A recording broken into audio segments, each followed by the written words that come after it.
എരിശ്ശേരി ഇല്ലാതെ എന്തോണ് സദ്യ അല്ലേ? നമുക്കൊരു മത്തങ്ങ എരിശ്ശേരി വെച്ച് നോക്കിയാലോ? ഞാൻ ഈ എരിശ്ശേരി വെക്കാൻ പഠിച്ചതിൻ്റെ പിന്നിൽ ഒരു ചെറിയ ഫ്ലാഷ് ബാക്ക് ഉണ്ട് കേട്ടോ. ഞങ്ങളുടെ കല്യാണമൊക്കെ കഴിഞ്ഞ് വീട്ടിൽ കൂടെ ഞാൻ തെക്ക് വടക്ക് നടക്കുന്ന സമയത്താണ് അച്ഛൻ എൻ്റെ ഒരു കത്തി തന്നിട്ട് ആ പറമ്പിൽ നിൽക്കുന്ന മത്തനീന്ന് ഒരു മൂത്ത മത്തങ്ങ നോക്കി ഒരെണ്ണം വെട്ടിക്കൊണ്ട് വരാൻ പറഞ്ഞ. മത്തങ്ങ ഏതാ കുമ്പളങ്ങ ഏതാന്ന് അറിയാൻ വരാത്ത ഞാൻ എങ്ങനെയൊക്കെയോ കഷ്ടപ്പെട്ടൊരു മത്തങ്ങ വെട്ടി അച്ഛയുടെ കൊണ്ടേ കൊടുത്തു.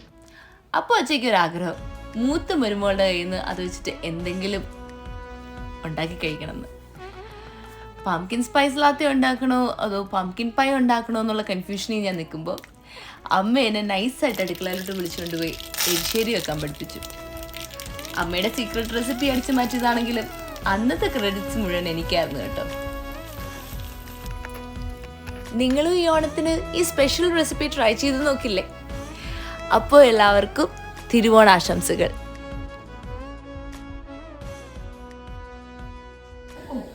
എരിശ്ശേരി എന്റെ മോനെ എന്നാ എരിശ്ശേരി